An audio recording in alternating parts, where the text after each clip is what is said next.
أعوذ بالله من الشيطان اللعين الرجيم. بسم الله الرحمن الرحيم. الحمد لله رب العالمين والعاقبة للمتقين والجنة للمؤمنين والنار للملحدين والكافرين والمنافقين، والصلاة والسلام على سيد الأنبياء والمرسلين سيدنا ونبينا وشفيعنا أبي القاسم محمد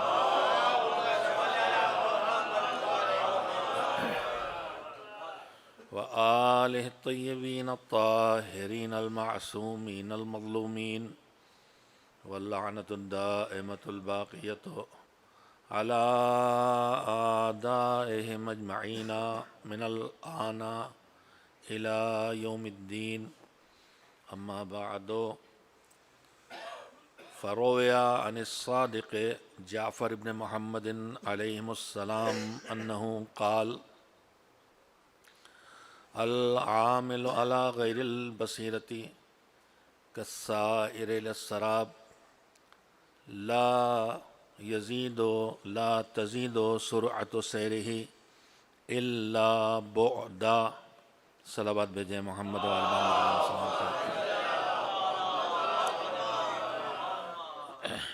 مجلس ایصال ثواب ہے، یعنی ہم سب اس لیے جمع ہوئے ہیں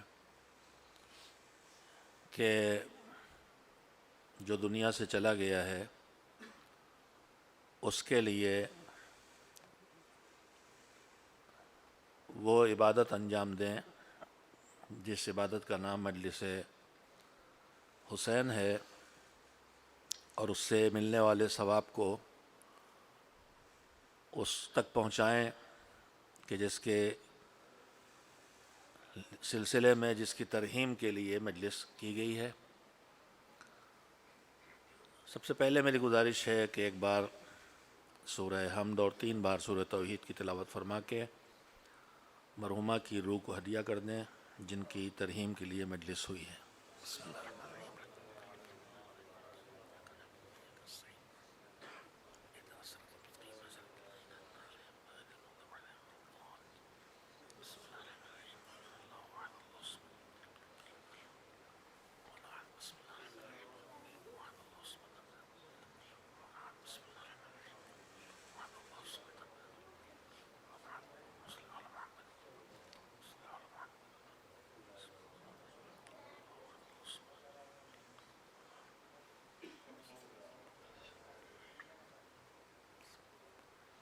ایک بار صلوات بھیجیے محمد وعلی محمد. تھوڑی سی گنجائش ہے اور آگے تشریف لے آئیں، لوگ آ ہی رہے ہیں تو جگہ پیچھے برقرار رہے تاکہ لوگ تمام حضرات تھوڑا تھوڑا آگے آ جائیں، بالکل نزدیک آ کے بیٹھ جائیں بلا تکلف. ابھی اور گنجائش ہے جناب، اور تشریف لائی آگے. سب لوگ تھوڑا آگے آ جائیں گے تو جو بعد میں آتے ہیں وہ بیٹھ جائیں گے، راحت اس کا بھی ثواب ملتا ہے.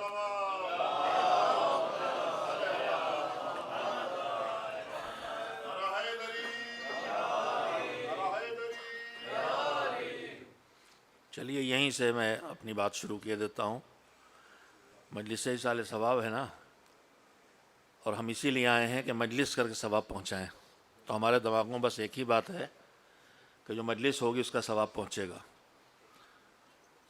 لیکن اگر ہم تھوڑا سے شعور کے ساتھ دین کے کاموں کو انجام دیا کریں، جیسے ہم دنیا کے سارے کام اللہ نے جتنی عقل دی ہے اس کا استعمال کر کے انجام دیتے ہیں. 1 کلو خربوزہ بھی خریدتے ہیں تو اٹھا کے 2-3 بار دیکھ لیتے ہیں کہ 50 روپئے 40 روپئے 30 روپئے جو دے رہے ہیں اس کے مقابلے میں مال صحیح آئے. تو جس طرح سے ہم اپنی پوری صلاحیت دنیا کے چھوٹے بڑے سارے کاموں میں لگاتے ہیں تاکہ ہماری کوششوں کا بہتر نتیجہ نکلے، اسی طرح سے وہی سمجھداری ہم دین کے معاملات میں نہیں استعمال کرتے. ہم دنیا کے معاملات میں بہت سمجھداری سے زندگی بسر کرتے ہیں، لیکن دین کے معاملات میں ہم بڑے سیدھے سادے قسم کے بھولے ٹائپ کے آدمی ہو کے رہ جاتے ہیں، اور بہت سی چیزوں پر نگاہ نہ ہونے کی وجہ سے، یا شعور کی کمی کی وجہ سے، یا کانسیپٹ کلیئر نہ ہونے کی وجہ سے، یا دین کی صحیح سمجھ کی طرف توجہ نہ ہونے کی وجہ سے ہم گھاٹے کا سودا کرتے ہیں، ایفرٹس زیادہ ہوتے ہیں، نتیجے چھوٹے آتے ہیں۔ میں ایک کہیں پہ چھوٹی سی بات کہہ دینا چاہتا ہوں کہ ہم یہاں آئے ہیں مجلس کے لیے، تو ہم سوچ رہے ہیں مجلس ہے اور اس کا ثواب جائے گا، لیکن اگر تھوڑا سے ہماری توجہ ہو دین کے معاملات میں، ہم اپنے شعور کا استعمال کرتے، تو مثلا میں مثال کے طور پر صرف کہہ رہا ہوں، آپ جہاں بیٹھے ہیں وہاں سے آپ سے کہا جا رہا تھوڑا سے آگے آ جائیں، اسی میں اگر آپ کے ذہن میں کہیں سے یہ بات آ جائے کہ پہلی بات کہ جو کہہ رہا ہے وہ بھی میرا جیسا ایک بھائی ہے، اس کی سنیں گے تو اس کو اچھا لگے گا، تو ایک ثواب تو اس کا بھی ہو گیا۔ اس کے بعد آپ اپنی جگہ سے کھسکے تاکہ جو بعد میں آئے اسے بیٹھنے کی جگہ مل جائے، تو پھر ایک ثواب اس کا بھی ہو گیا۔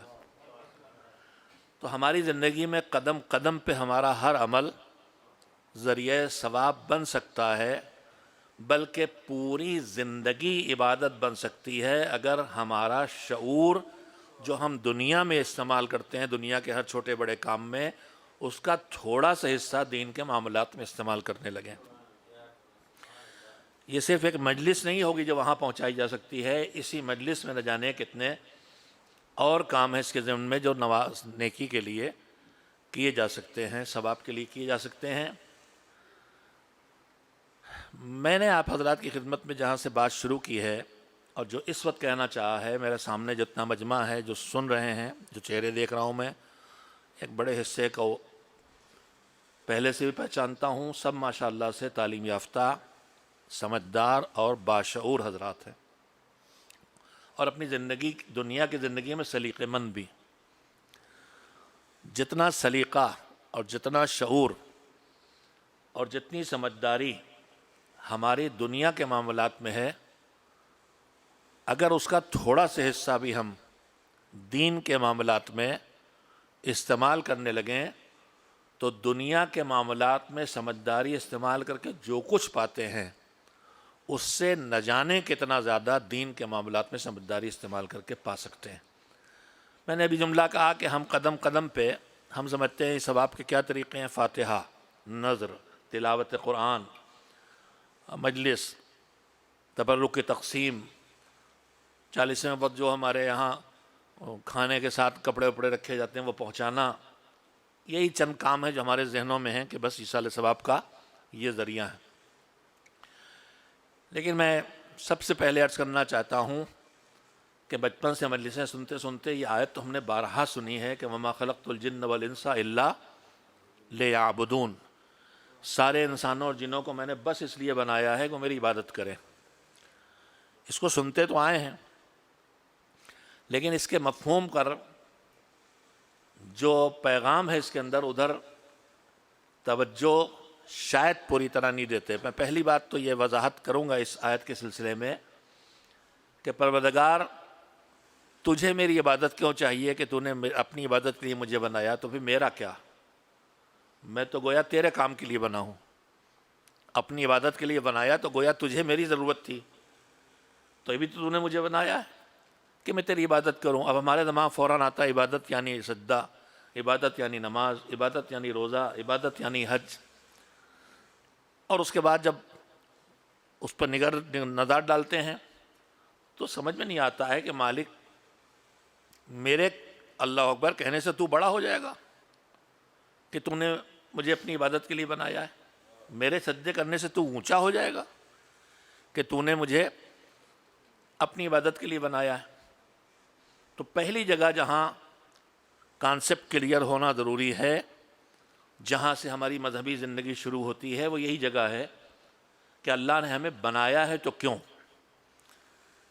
اللہ نے ہمیں بنایا اور ہم دن رات مذہب ہم سے ہی کہتا ہے یہ کرو یا نہ کرو، یہ سنو یا نہ سنو، یہ کھاؤ یا نہ کھاؤ، یہ پہنو یا نہ پہنو، وہاں جاؤ وہاں نہ جاؤ، حتیٰ کہ یہ سوچو اور یہ نہ سوچو، یہ مانو اور یہ نہ مانو۔ تو کرو نہ کرو ڈیمانڈ ہے، سجدہ کرو، تکبیر کہو، خمس نکالو، زکوٰۃ دو، حج کرنے جاؤ، اور نہ کرو شراب نہ پیو، جوا نہ کھیلو، نامحرم پہ نظر نہ ڈالو، سود نہ لو، سود نہ دو۔ تو یہ ڈیمانڈ ہے۔ ڈیمانڈ کرتا کون ہے؟ اگر کوئی کسی سے کسی چیز مطالبہ کرتا ہے تو کیوں کرتا ہے؟ اس کی چند وجہیں ہوتی ہیں۔ پہلی وجہ، مثلا میں مجلس پڑھنے بیٹھا ہوں، پانی یہیں میرے پاس رکھا ہوا ہے، البتہ اس کے ساتھ ایک گلاس بھی رکھا ہونا چاہیے، اس لیے کہ ابھی بوتل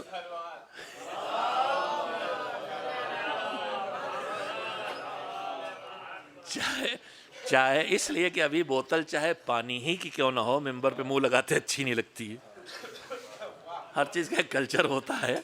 ایک صلوات بھیجیں محمد والے محمد۔ تو میں نے کہا مجھے پانی لا دیجئے ذرا سے، یا میں نے کہا گلاس لا دیجئے، حقیقتی ہے، مثال نہیں رہ گئی، چلیے۔ تو میں نے کیوں کہا؟ اس لیے کہ مجھے گلاس کی ضرورت ہے، پانی کی ضرورت ہے، اور پانی میرے پاس نہیں ہے۔ تو کسی چیز کی ڈیمانڈ یا مطالبہ کب ہوتا ہے؟ جب کسی چیز کی انسان کو ضرورت ہو اور وہ چیز اس کے پاس نہ ہو۔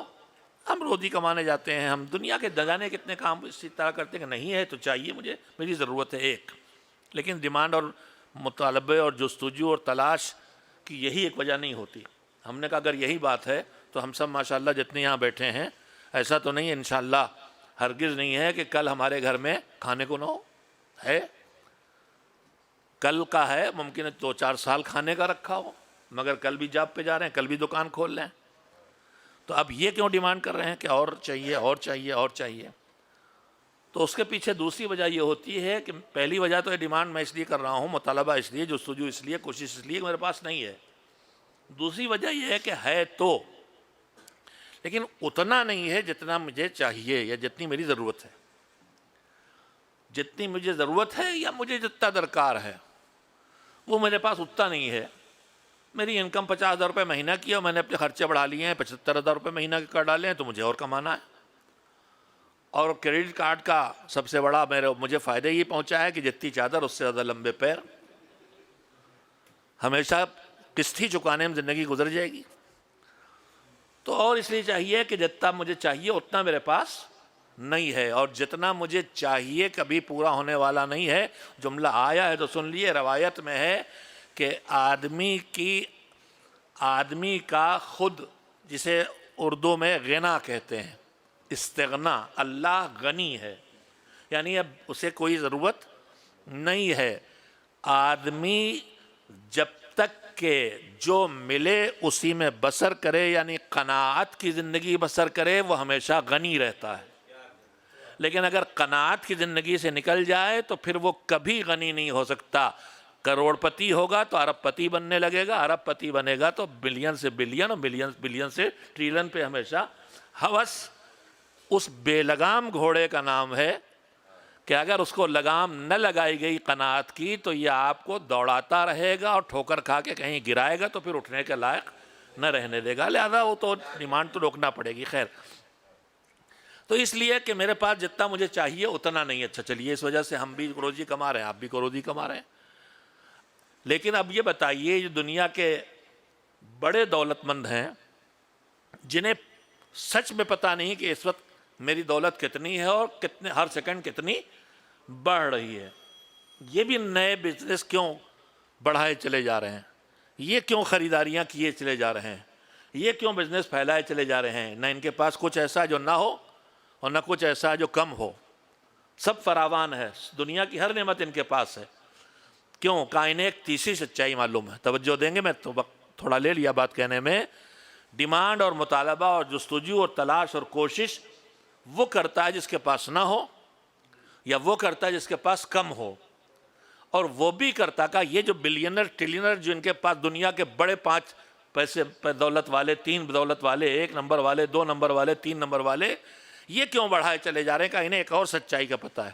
انہیں سچائی کا یہ پتہ ہے کہ ان کے پاس سب کچھ ہے اور کچھ کم نہیں ہے، لیکن اگر یہ بڑھائیں گے نہیں تو ان کو کم ہو جانے کا خطرہ ہے.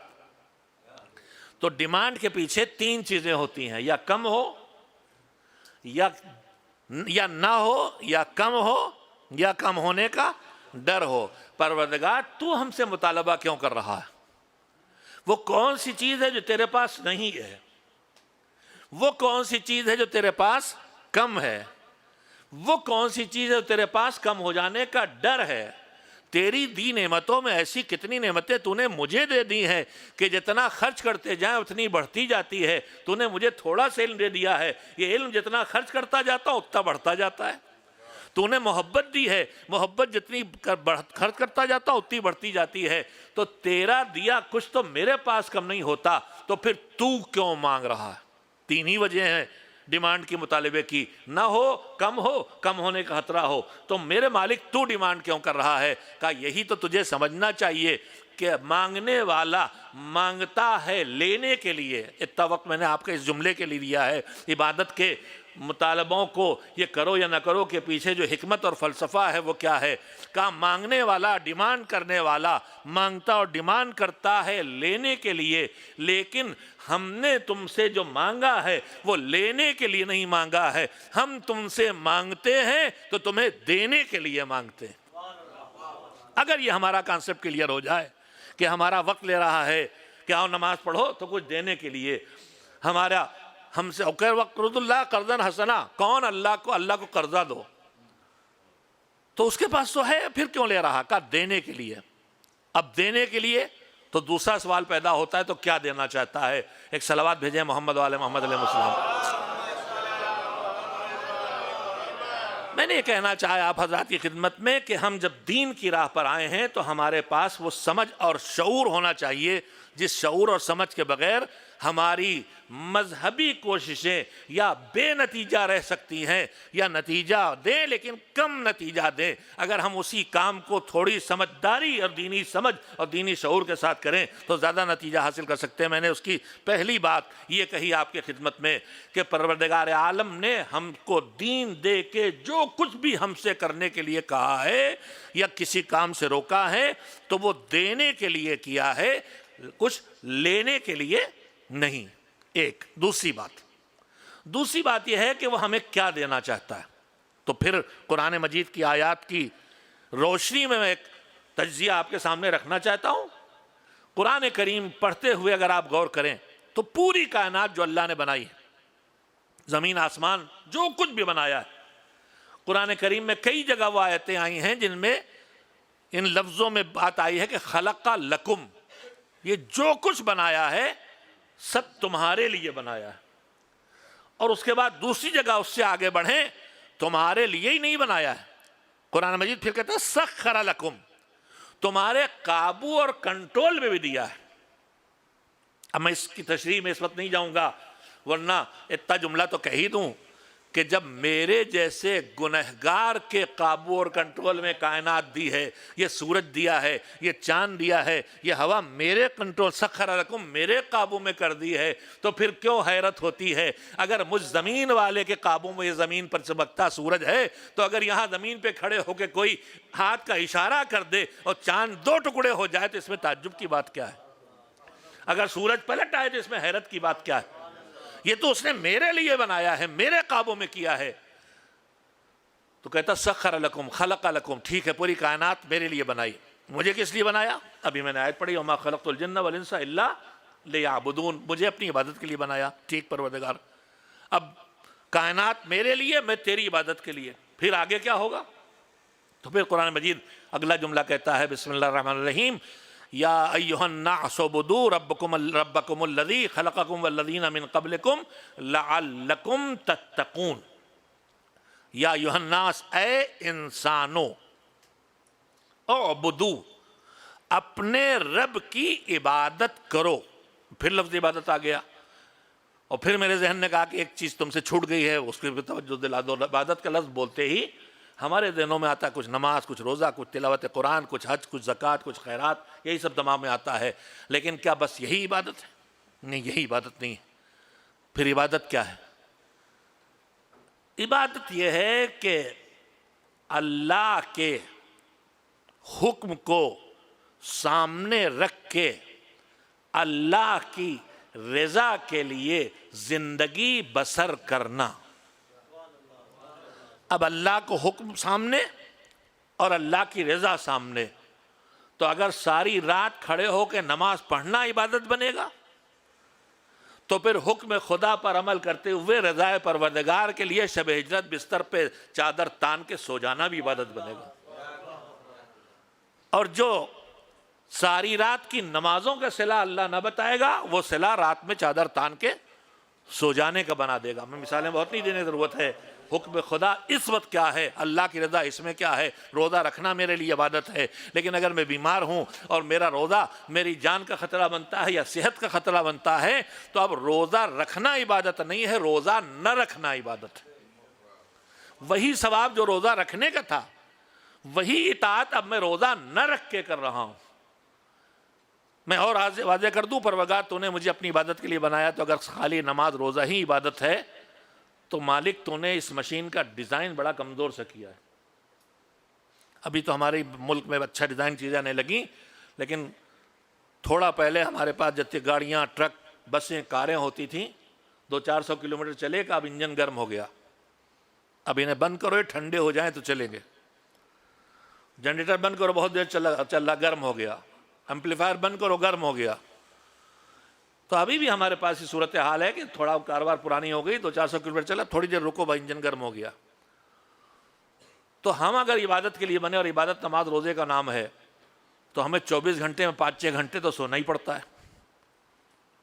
اس سے کم سو کے 2-4 مہینے کاٹ لیں، لیکن پوری زندگی نہیں کاٹ پائیں گے. تو چوتھائی حصہ تو سونے میں نکل گیا. اب اس کے بعد سونے ہی سے میری زندگی چل جاتی، میں عبادت میں لگ جاتا، نہیں ہونے والا.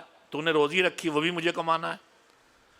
اب روزی کمانے میں بھی چلیے 8 گھنٹے مان لیے فی الحال، تہائی حصہ اس میں چلا گیا. تو اب آدھے سے زیادہ وقت نکل گیا روزی کمانے میں اور سونے میں. اب کچھ کھانے میں لگے گا، کچھ ملنے ملانے میں لگے گا. تو نے اکیلے رہنے کے لیے مجھے بنایا نہیں ہے. بیوی بچے ہیں، دوست احباب ہیں، پڑوسی، ان کے بیچ میں رہنا، ان کے مسائل میں وہ بھی مجھے نہیں پٹنا ہے. تو مجھے تو نے ایسا ڈیزائن ہی کیوں کیا کہ نماز روزے کے لیے میرے پاس گھنٹے 2 گھنٹے زیادہ بچ نہیں پا رہے. اگر نماز روزہ ہی عبادت کا نام ہے تو یہ مشین بڑی خراب ڈیزائن والی تو نے مالک بنائی ہے کہ تیاری میں زیادہ وقت اور اصل کام میں کم وقت ہے.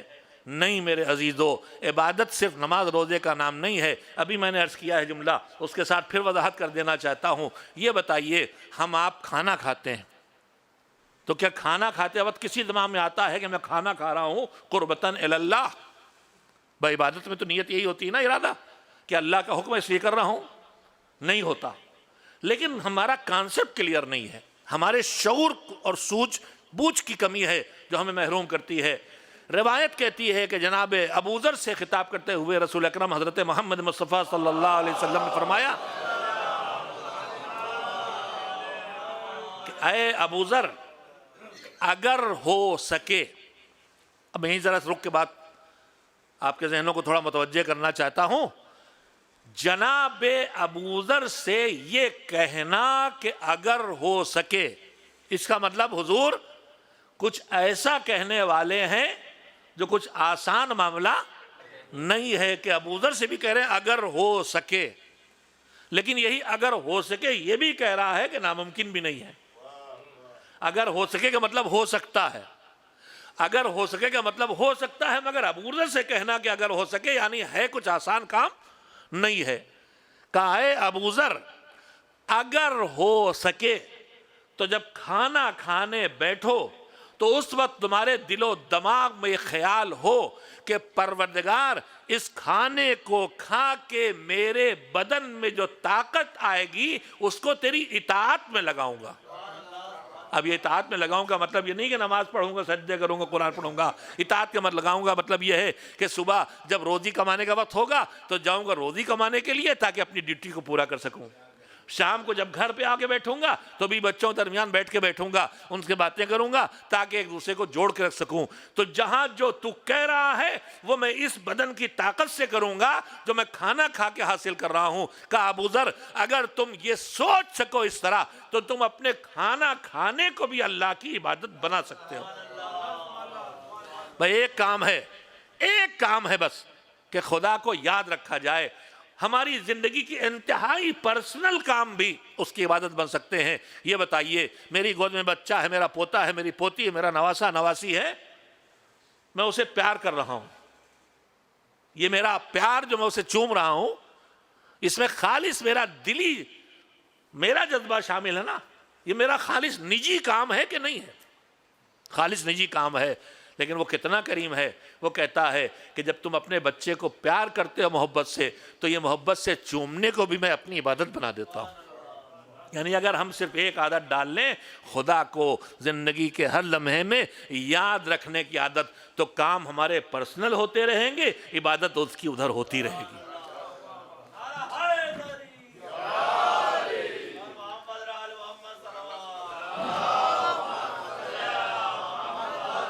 میں صرف اتنی دیر سے آپ کی خدمت میں آپ کو بھی تھکا رہا ہوں اور خود بھی بہرحال محنت کر رہا ہوں کہ آپ تک یہ پیغام پہنچا سکوں کہ جتنی سمجھداری آپ دنیا کے سارے کاموں میں کرتے ہیں اس سے بہت کم سمجھداری کریں تو آپ اس مذہب میں جو کچھ ایفرٹس کر رہے ہیں، جو پیسہ ہم سال بھر لگا رہے ہیں، جو وقت ہم لگا رہے ہیں، اس پیسے اور اس وقت کے ذریعے ہم کتنا زیادہ حاصل کر سکتے ہیں جس سے ہم کھو رہے ہیں.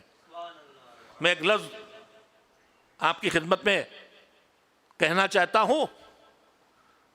دیکھیے ہمارے لیے عام طور پر ہم مسلمان ہیں، ہم مومن ہیں، ہم شیعہ اثناعشری ہیں، ہم اہل بیت محمد و آل محمد علیہ السلام کے ماننے والے ہیں. پیغمبر کا نام لیا میں نے حضور کا نام لیا ہے.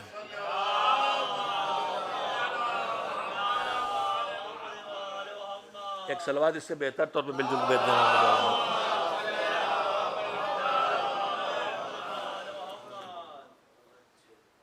ہم ان کے ماننے والے ہیں تو پھر ہمارے اندر وہی شعور ہونے کی ضرورت ہے جو شعور ہمارے بیچ وہ ہمارے ذہنوں میں وہ دیکھنا چاہتے ہیں.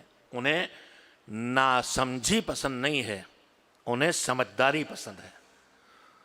ہمارا ایک خطرہ ہے کہ ہم دین کو مان کے بھی دین پہ نہ رہ جائیں. بہت آسانی سے ہماری نوجوان نسل اور ہم جب جوان تھے تب ہم سب کو فیشن کبھی چلن، کبھی رسمیں، کبھی ماحول، کبھی دوست احباب دین سے ہٹانے کی کوشش کرتے رہتے ہیں.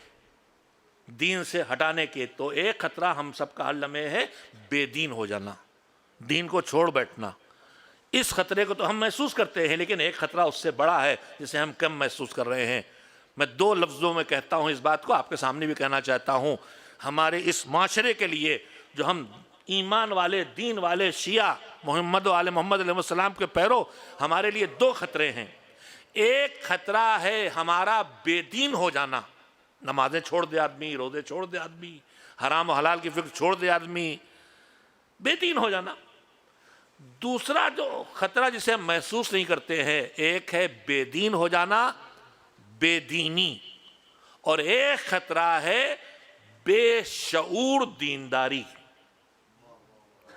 بے دینی ایک خطرہ ہے کہ ہم نمازی نہیں پڑھتے، بے دین ایک خطرہ ہے کہ ہم مجلس میں نہیں جاتے، بے دین ایک خطرہ ہے کہ ہم کار خیر زکوٰۃ فطرہ نہیں دیتے. یہ بھی خطرہ ہے، خطرہ پورا خطرہ ہے. لیکن اس سے بڑا یہ ہے کہ کم سے کم وہاں کچھ دے تو نہیں رہے، کچھ کھو تو نہیں رہے. لیکن اس سے خطرہ یہ ہے بے شعور دینداری کا. بے شعور دینداری کی مثالیں میرے پاس بہت ہیں، میں ان میں سے صرف ایک آپ کے سامنے رکھ دوں. بے شعور دینداری کا ایک بہت بڑا نمونہ یہ ہے کہ ہم اپنے واجبات پر توجہ نہیں دیتے لیکن اسی طرح کے اسی کیٹیگری کے مستحبات پہ ہماری بھرپور توجہ ہے. ہمارا معاشرہ بھرا پڑا ان مثالوں سے، ہماری بے شعور دینداری کی مثالوں سے. یہ بتائیے ہمارے مال میں اللہ نے کچھ واجبات رکھے، کچھ مستحبات رکھے.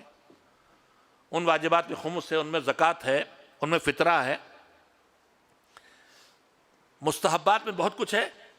ان میں سے ایک مستحب ہے بقرعید کے دن کی قربانی، واجب نہیں ہے.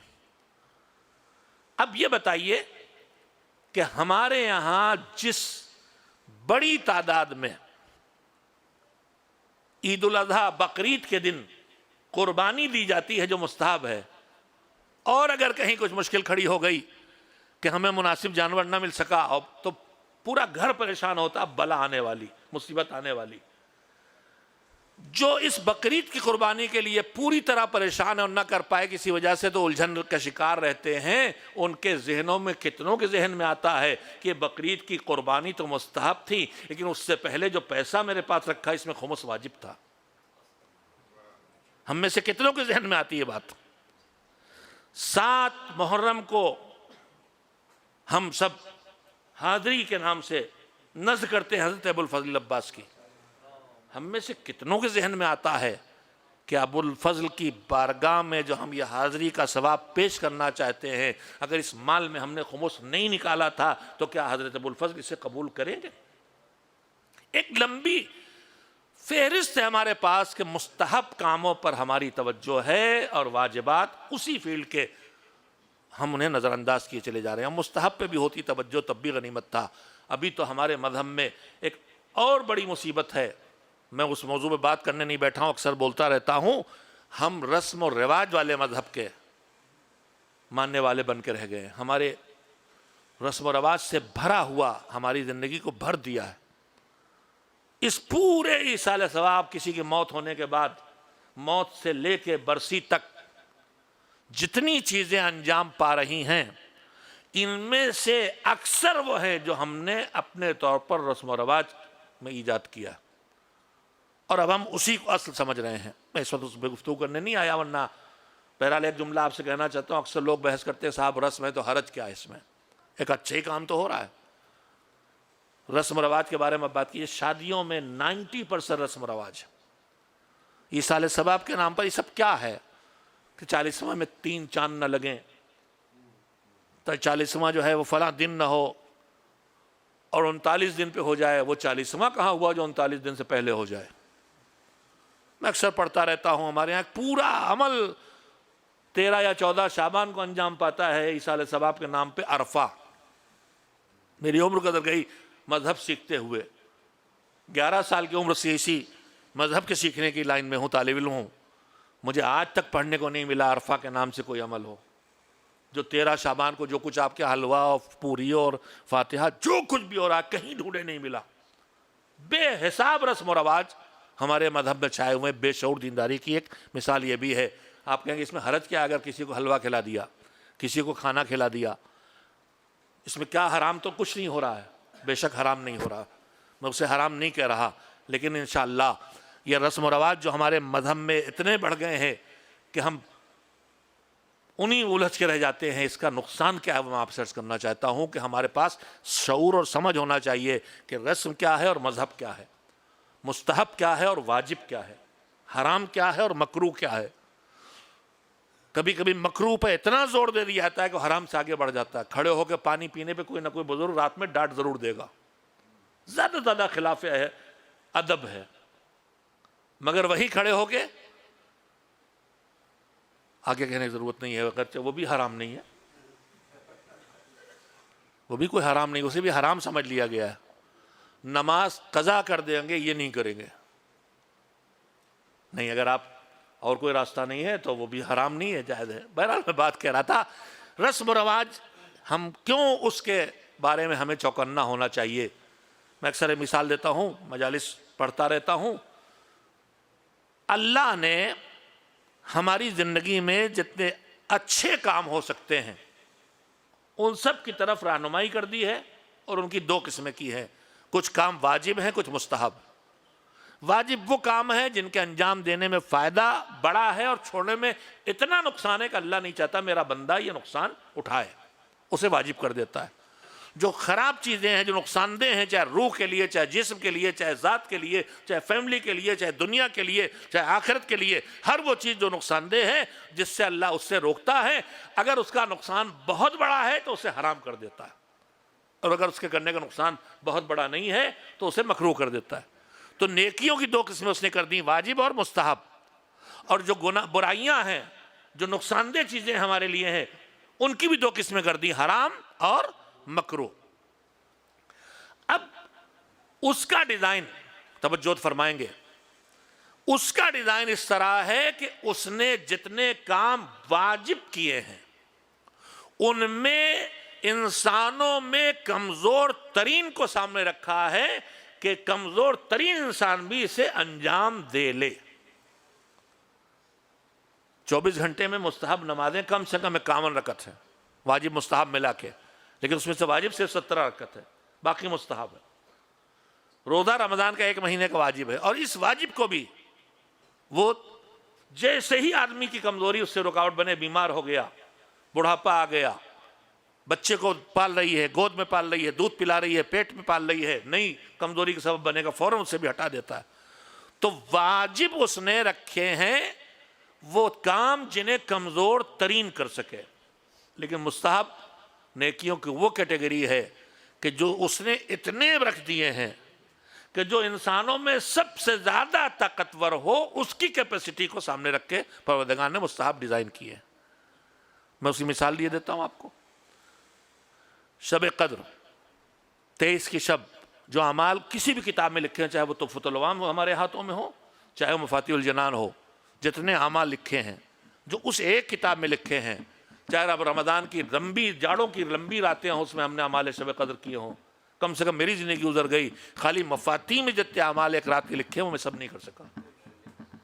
اس میں جتنے مثلا جو انا انزلنا رات بھر پڑھنے کی کم از کم وہی نہیں پڑھ پائے، اور کچھ کر لیا چلیے، اور سب کر جو لکھا تھا اتنا لکھا، اور جو لکھا یہی نہیں ہے مستحب، یہ تو ایک کتاب ہے۔ اس کے علاوہ کتابوں میں بھرے ہوئے اعمال، اس لیے کہ 14 معصومین کے سارے جو ان سے ملا ہے وہ وہاں لکھا ہوا ہے، تو 14 زندگیوں میں جو کیا انہوں نے وہ سامنے وہاں لکھا ہوا ہے۔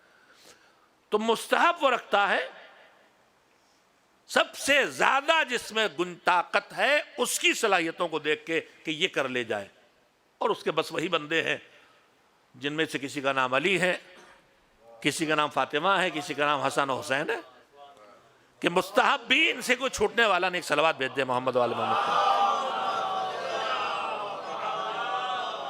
تم بستر چھوڑ کے نماز شب پڑھنے سے پریشان ہو جاؤ گے، وہ صفین کے برستے تیروں میں بھی نماز شب نہ چھوڑیں گے۔ تو فل کیپیسٹی کے حساب سے مستحبات ہیں، نیکیاں بھری ہوئی ہیں۔ اب میں پھر واپس آتا ہوں رسم و رواج کے بارے میں گفتگو کیوں کی جاتی بات یہ، میں اس کی مثال دیتا ہوں، وہی دہرا رہا ہوں آپ کے سامنے۔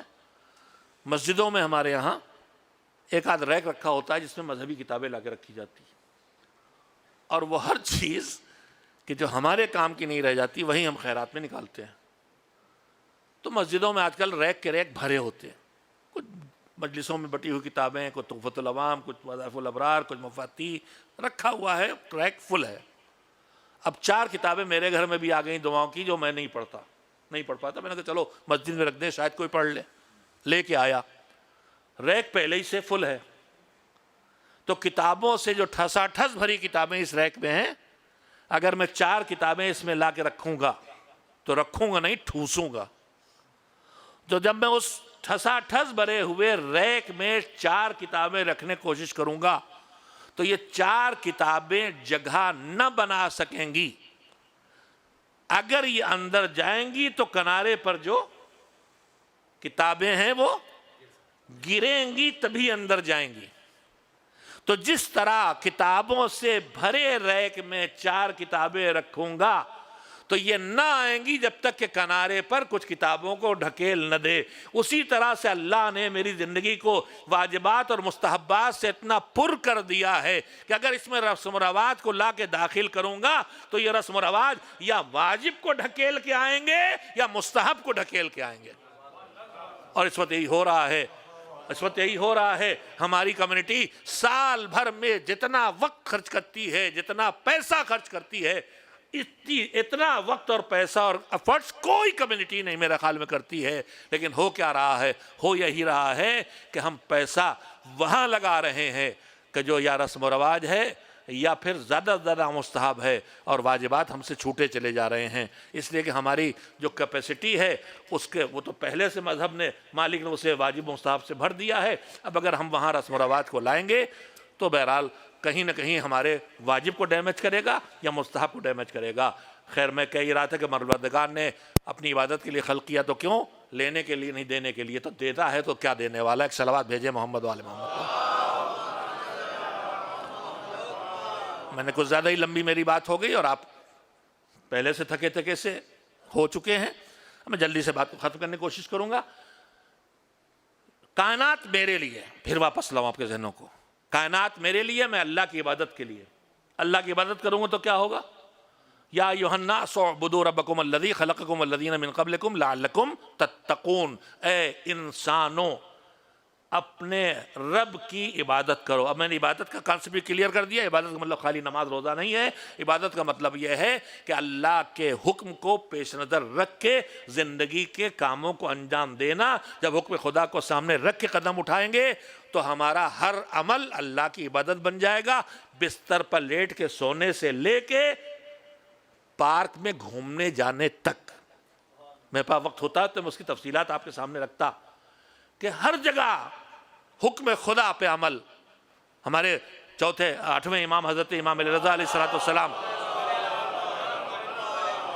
کی ولادت، ابھی جو آگے تاریخ آنے والی 11 ذی القعدہ ولادت تاریخ ہے اور 23 ذی القعدہ شہادت تاریخ ہے۔ ان کے ارشادات میں ایک سبھی باتیں ان کے ہمارے معصومین کے ہر دور میں ہمارے ضرورت کی اور کام کی ہیں، لیکن ایک خاص بات اور آپ سے عرض کر دوں، پڑھے لکھے لوگ ہیں ذہنوں میں یاد رکھیے گا، ہم احادیث اور روایات جب پڑھنے جاتے ہیں تو زیادہ تر نہج البلاغہ اور پیغمبر خدا کے ارشادات پہ زیادہ توجہ ہماری رہتی ہے، لیکن ہر دور کے معصوم نے اپنے دور اور اپنے آگے آنے والے دور کے لیے مسائل بیان کیے ہیں۔ ہمیں جتنی ہدایات حضور سے اور مولا علی سے ملیں گی، اس سے زیادہ ہماری عصر غیبت کے جڑے مومنین مومنات کی زندگی سے جڑے مسائل آخری دور کے ائمہ کی روایات میں ارشادات میں ملیں گے۔ ہم 9ویں 10ویں 11ویں امام 8ویں 9ویں امام کے ارشادات پر اتنی توجہ نہیں دیتے ہیں جتنا ہم حضور اور مولا علی کے۔ بے شک وہ سب ہماری زندگی کی ضرورت ہے، لیکن جو ہمارے کام آنے والی چیزیں عصر غیبت کی، وہ جیسے جیسے ائمہ کی فہرست آگے بڑھی ہے، جتنا عصر غیبت سے قریب آتے گئے ہیں، عصر غیبت کے دور کی باتیں ان کے ہاں زیادہ مل رہی ہیں۔ اسی میں امام علی رضا علیہ السلام کے ارشاد ہے، امام نے فرمایا کہ اللہ نے تمہیں جو پیدا کیا ہے اور جو تمہیں وقت دیا ہے اسے 4 حصوں میں بانٹو۔ بہت قیمتی حدیث ہے، پوری مجلس میں آپ صرف یہی یاد رہ جائے آپ کو تو انشاءاللہ بہت کام کی بات۔ دیکھیے اللہ نے مجھے بنایا ہے، میں خود سے نہیں پیدا ہوا، جس نے بنایا ہے بنا کے چھوڑ نہیں دیا ہے، ہر لمحے وہ میرا پرورش کرنے والا ہے، مجھے ہر لمحے اس کی ضرورت ہے، مجھے ہر لمحے اس سے ایک رشتہ رکھنا ہے، مجھے ہر لمحے اس سے حیات پانا ہے، مجھے اس ہر لمحے کچھ نہیں تو ہدایت تو ہر لمحے پانا ہے، اہدنا الصراط المستقیم راستے پہ لائے۔ اب اسے چلتے رہنا بھی چلاتے رہنا بھی تیرے ہی کام ہے، میرے بس کا نہیں، تو سہارا دیتا رہے گا تو میں سیدھے راستے پہ چلتا رہوں گا۔ تو میں ہر لمحے ایک سانس جو میرے بدن میں جا رہی اور آ رہی ہے، اس کے لیے بھی اس کا محتاج ہوں، ہر لمحے اس کا محتاج ہوں۔ تو جب میں اس کا محتاج ہوں تو مجھے اس سے رشتہ رکھنا ہے کہ نہیں؟ تو جب میں اس کا محتاج ہوں، میں ضرورت مند ہوں، تو مجھے اس سے تعلق رکھنا ہے کہ نہیں؟ تو اگر میرا کوئی بنانے والا ہے تو ایک وقت میری زندگی کا اس سے رابطے کے لیے ہونا چاہیے۔ اس کے بعد مجھے اللہ نے اکیلا رہنے کے لیے پیدا ہی نہیں کیا، لوگوں کے بیچ پیدا کیا ہے۔ تو جن لوگوں کو بیچ پیدا کیا ان سے بھی مجھے رشتہ ہے، کچھ میرے پڑوسی، کچھ میرے رشتہ دار، کچھ میرے دوست احباب، کچھ میری حکومت کے لوگ، میرے تعلقات کے لوگ، میرے بزنس کے لوگ۔ میں جنگل میں رہنے کے لیے اکیلے رہنے کے لیے بنا ہی نہیں گیا، لوگوں کے درمیان رہنے کے لیے بنایا گیا، تو مجھے ان سے سب سے بھی تعلق رکھنا ہے۔ تو میری زندگی کی دوسری ضرورت یہ ہو گئی۔ تیسری ضرورت یہ ہے کہ اللہ نے مجھے بنایا ہے اور میری زندگی کی ضرورتوں کا 99% ضرورتیں ہمارے مانگے بلکہ جانے بغیر ہمیں دے رہا ہے۔ یہ ہمارا پورا بدن جو ہم یوز کر رہے ہیں، جو میں بول رہا ہوں آپ سن رہے ہیں، اس ایک بولنے میں، آپ کے سننے میں، آپ کے اس دیکھنے میں، میرے اس دیکھنے میں اللہ کی کتنی نعمتوں کا ہم استعمال کر رہے ہیں، ابھی ڈھونڈ ہی نہیں سکے تو مانگیں گے کہاں سے؟ سب بن مانگے دے رہا ہے وہ۔ ہمیں تو پتہ ہی نہیں ہم کیا کیا یوز کر رہے ہیں۔ سائنس کتنی ترقی کر گئی بھی کہاں جانتی ہے کہ کیا کام کہاں استعمال کر رہے ہیں۔ تو اس سے مانگے کہ کیا ہو تو بن برکت دے رہا. بہت تھوڑی سی نعمتیں اس نے ہماری جستجو اور تلاش پہ رکھی ہیں تاکہ ہم بالکل کاہل نہ ہو جائیں. ہوا بغیر مانگے مل رہی ہے, پانی لینے جانا پڑے گا. روشنی بغیر مانگے مل رہی ہے, کھانا ڈھونڈنا پڑے گا.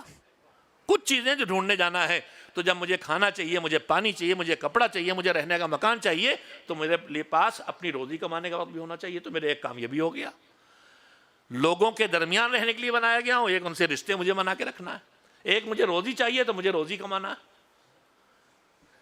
3 چیزیں سنا دی میں نے. امام نے کہا کہ تم اپنے وقت کو 4 کاموں میں بانٹو, 4 حصوں میں تقسیم کرو. تم اکیلے رہنے کے لیے بنائے نہیں گئے ہو لوگوں کے درمیان, لہذا ایک ان کے ساتھ وقت گزارنے کا وقت, ان کے ساتھ تعلقات برقرار رکھنے کا وقت نکالو, جسے کہتے ہیں معاشرت. ایک تم اپنی روزی تمہیں کما کے کھانا ہے, بچوں کو پالنا ہے, تو تمہارے پاس اس کا بھی وقت نکالنا ہوگا, اس کو کہتے ہیں معیشت. تو ایک وقت نکالو معاشرت کے لیے, لوگوں سے درمیان ملنے کے لیے. ایک وقت نکالو معیشت کے لیے, روزی کمانے کے لیے. اور ایک تم خود کفیل نہیں ہو, تم اللہ کے محتاج ہو, لہذا جس سے نعمتیں لینا اس سے رشتہ برقرار رکھنے کے لیے بھی وقت نکالو, اس کو کہتے ہیں عبادت. میں نے کہا مولا اب چوتھا کون سا کام رہ گیا؟ اللہ سے بھی جڑے ہیں, اس کی مخلوق و بندوں سے بھی جڑے ہیں, اپنی روزی بھی کما رہے ہیں, اب کیا رہ گیا؟ یہ دین کرم ہے, یہ دین رحم و کرم ہے. فرمایا اور چوتھا وقت نکالو, جو تم نے کمایا ہے, جو دنیا کی لذتیں ہیں, ان حلال لذتوں تک پہنچنے کے لیے بھی وقت نکالو, اس لیے کہ ان حلال لذتوں تک پہنچو گے تب تمہیں ان تینوں ڈیوٹیز کے ادا کرنے کی طاقت آئے گی تم میں. کبھی پارک میں گھومنے جاؤ, کبھی بچوں کو لے پکنک پہ جاؤ. جو حلال روزی اللہ نے تمہاری لذتیں رکھی, روزی لذتیں رکھی ہیں, نگاہوں کی لذت ہے, حلال و حرام دونوں ہے.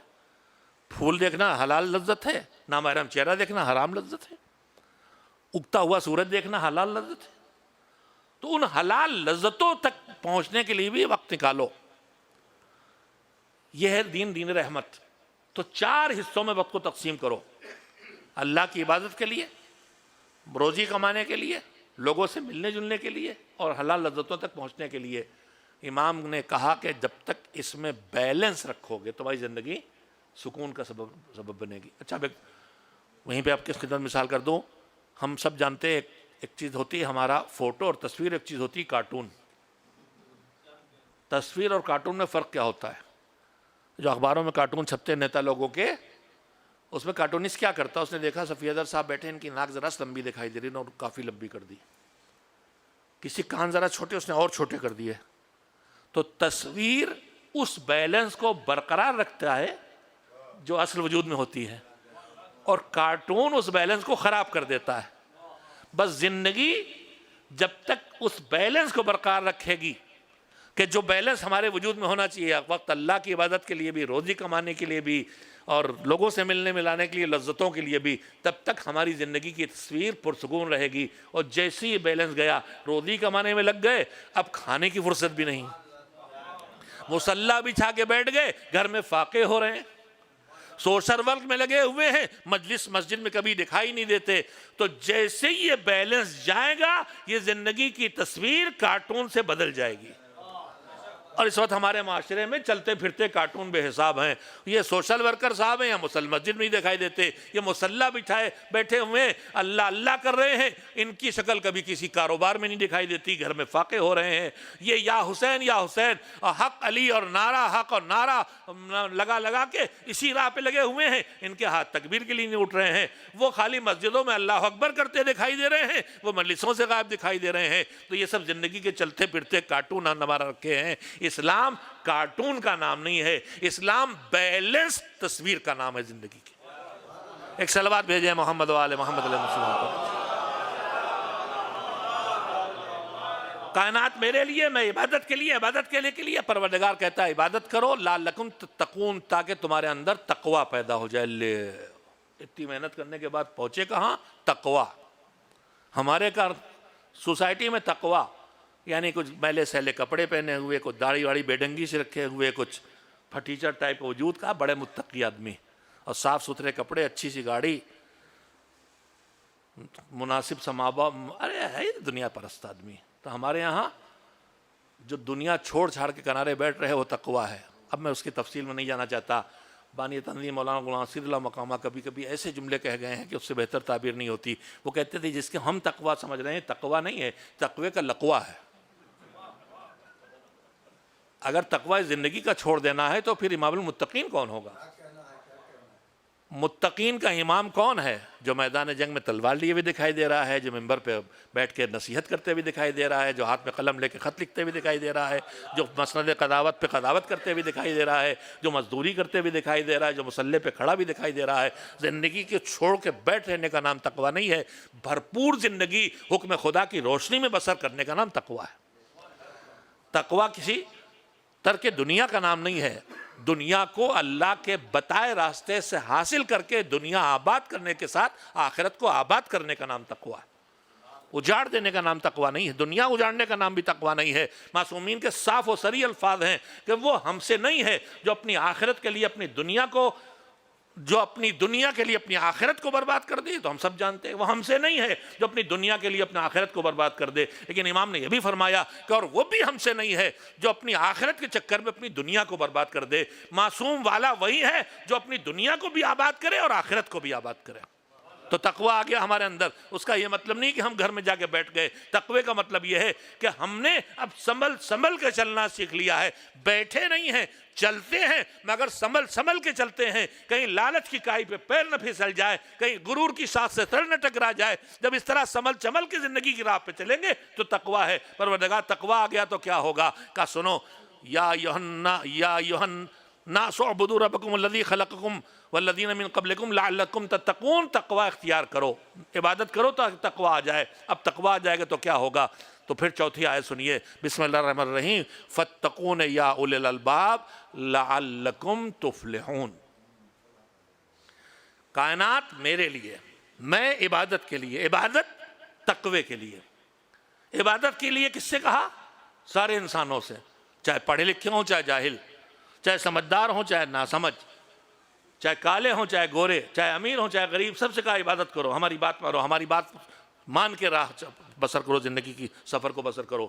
لیکن اب جب تقوی کی بات آئی، پھر سمجھدار حضرات بیٹھے ہیں، آیت کے ایک لفظ کی طرف آپ کی توجہ دلانا چاہتا ہوں۔ عبادت کی طرف کس کو بلایا؟ ہر انسان کو، سمجھدار نہ سمجھ سب۔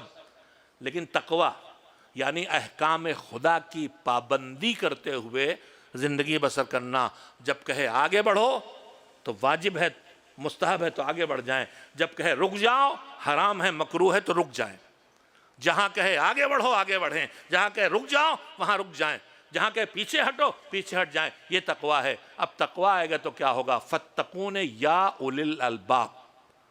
عبادت کی طرف سب کو بلایا، لیکن تقوی کی بات جب کی، فاتقون یا اولی الالباب، اے عقل والو تقویٰ اختیار کرو۔ سارے انسانوں کو چھوڑ کے صرف عقل والوں سے تقوی کی بات کرنا یہ بتا رہا ہے کہ تقویٰ کی راہ وہی اپنائے گا جو صاحب عقل ہوگا۔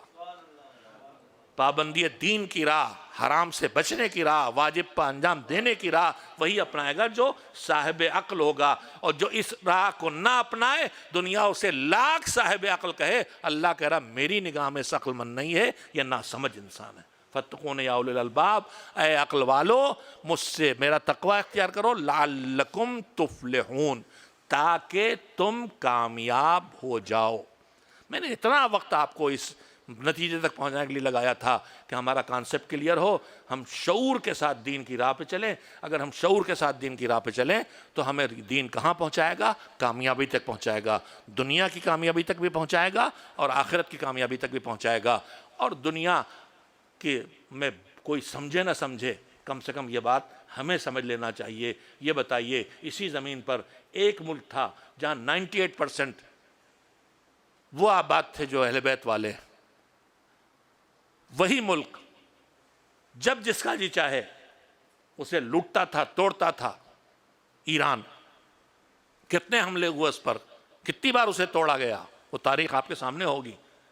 لیکن وہی ملک آج اتنا طاقتور کیسے ہو گیا کہ جو دنیا کی بڑی طاقتیں ہیں وہ بھی اس کے سامنے آتے ہوئے اب سہم رہی ہیں۔ اس ملک کو دنیا کے عزت دلانے کے پیچھے کیا ہے؟ ان کا بے دینی کی راہ پہ چلنا ہے یا دینداری کی راہ پہ چلنا ہے؟ ان کا دین کی راہ پہ آنا ہے، ان کا اللہ کے وعدوں پہ بھروسہ کرنا ہے، ان کا احکام دین کی پابندی کرنا ہے، جو انہیں اس دنیا کی کامیابی تک بھی لے آیا ہے۔ آج کسی چیز کی فہرست تیار ہوتی ہے دنیا کے 10 ملک بایو ٹیکنالوجی میں، اور دنیا کے تقریباً جتنے شعبے حیات کے ہیں ان میں جائیے تو اس ملک کا نام کہیں نہ کہیں فہرست میں دکھائی دے رہا ہے۔ 50 سال کے سفر میں ترقی کی اس منزل پہ انہیں کون لے کے آیا ہے؟ اب تو ہمیں اطمینان ہو جانا چاہیے کہ دین پیچھے نہیں کھینچتا ہے۔ جب دین رسم و رواج کی جکڑن بن جائے تو پیچھے کھینچتا ہے، لیکن جب باشعور دینداری آ جائے تو یہ دین آگے لے جاتا ہے۔ بے شعور دینداری پیچھے لاتی ہے اور شعور والی دینداری آگے لے جاتی ہے۔ میں نے جہاں سے حدیث شروع کی تھی اس کا صرف ترجمہ سنا دوں اور بات کو وہیں پہ ختم کر دوں، چھوڑ دوں۔ ہم نے چھٹے امام حضرت جعفر صادق علیہ السلام کا جملہ پڑھا تھا آپ کی خدمت میں۔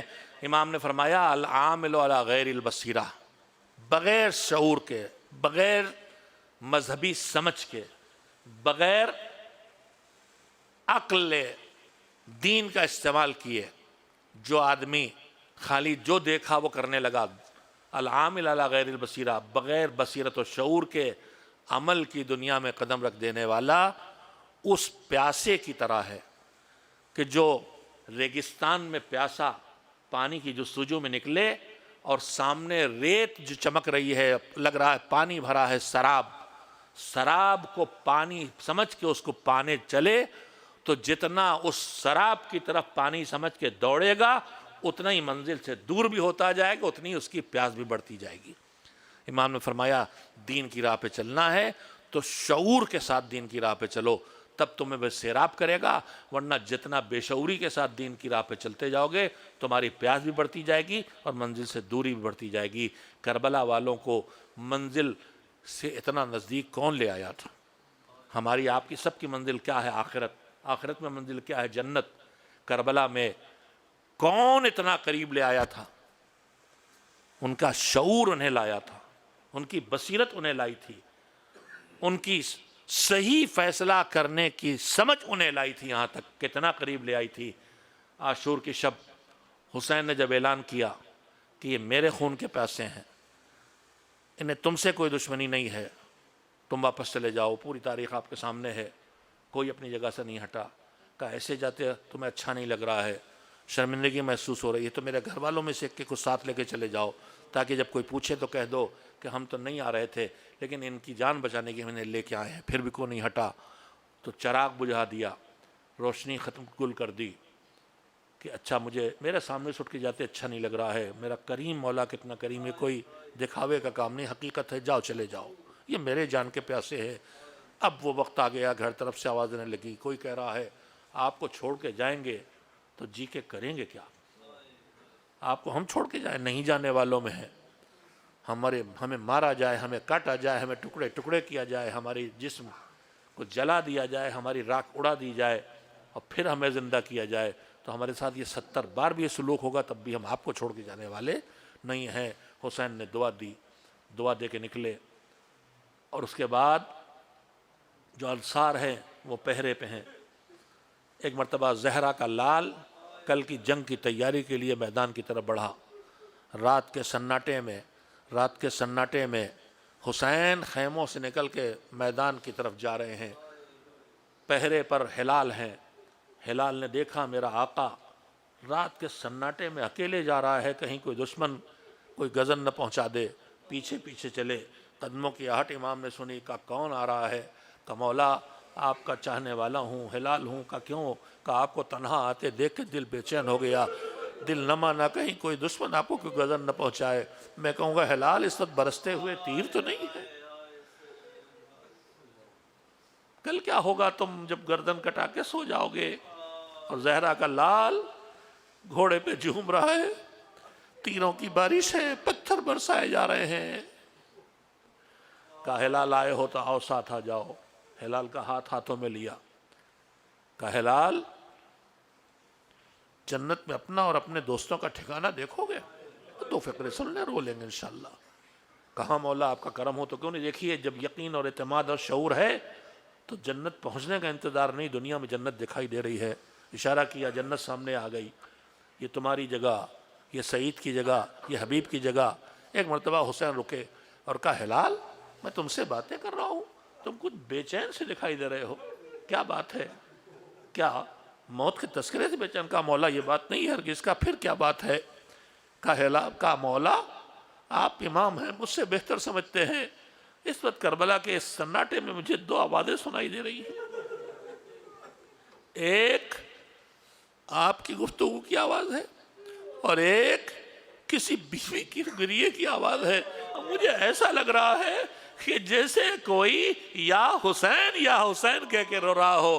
کہا ہلال تمہیں یہ شرف مل گیا، تم نے جو سنا صحیح سنا ہے، ارے یہ کوئی اور نہیں ہے، یہ ہماری اماں فاطمہ زہرا ہے، جب سے ہم نے مدینہ چھوڑا اماں ساتھ ہیں۔ آج شب عاشور مقتل میں زہرا اپنے حسین کا ماتم کر رہی ہے، کل زہرا کا کنبہ دو حصوں میں بٹ جائے گا، کچھ سر کٹا کے میدان کربلا میں سوئیں گے، کچھ ننگے سر دیار درائر پھرائے جائیں گے۔ ارے زہرا کبھی مقتل میں آ کے اپنے بے کفن بچے کی قبر کے سرانے بیٹھ کے روئے گی، تو کبھی ننگے سر بیویوں کو پھرا کے جس قید خانے میں لا کے رکھا گیا ہے اس کی پشت پہ بیٹھ کے گریہ کرے گی۔ شام کے زندان میں بیویاں قید ہیں۔ ایک دن زندان بربان آ کے کہتا ہے آپ مظلوم ہیں، آپ کا گھر لٹا ہے، آپ روئیں ہم نہیں روکتے، مگر اپنی بیویوں سے کہیے رات کے سناٹے میں اس زندان سے باہر نکل کے نہ رویا کریں۔ امام آئے، پھوپھی اماں یہ ایسا کہہ رہا ہے، ہم میں سے کوئی نکل کے جاتا۔ کہا بیٹا تمہیں پتا ہم کیسے باہر جا سکتے ہیں؟ کہا پھر کیوں؟ کہا کوئی رات کی سناٹے میں آ کے پشت زندان پہ حسین کا ماتم کرتا ہے۔ کہا اب جب آئے تو بتا دینا۔ رات کا سناٹا پھیلا، گریے کی آواز آئی، دربان آیا، چلو رونے والی آ گئی۔ سید سجاد پھوپھی کو لے کے نکلے، پشت زندان پہ پہنچے، ایک بی بی سر پہ ردا ڈالے، ہائے حسین، ہائے حسین۔ ایک مرتبہ زینب آگے بڑھی، ارے بی بی تم کون ہو؟ جب سے ہمارا بھیا مارا گیا ہم روئے تو تازیانے کھائے، تم کون ہو جو میرے بھیا کا ماتم کر رہی ہو؟ چہرہ اٹھایا، نقاب ہٹائی، بیٹا زینب یہ کوئی اور نہیں تیری اماں فاطمہ ہے۔ ارے چھوڑ دیا مدینہ، چھوڑ دی جنت، کبھی کربلا میں لال کا ماتم ہے، کبھی پشت زینب زندہ پہ آ کے بیویوں کے پہلوں میں بھیا کا ماتم۔ وَسَيَعْلَمُ الَّذِينَ ظَلَمُوا أَيَّ مُنْقَلَبٍ يَنْقَلِبُونَ أَلَا لَعْنَةُ اللَّهِ عَلَى الْقَوْمِ الظَّالِمِينَ۔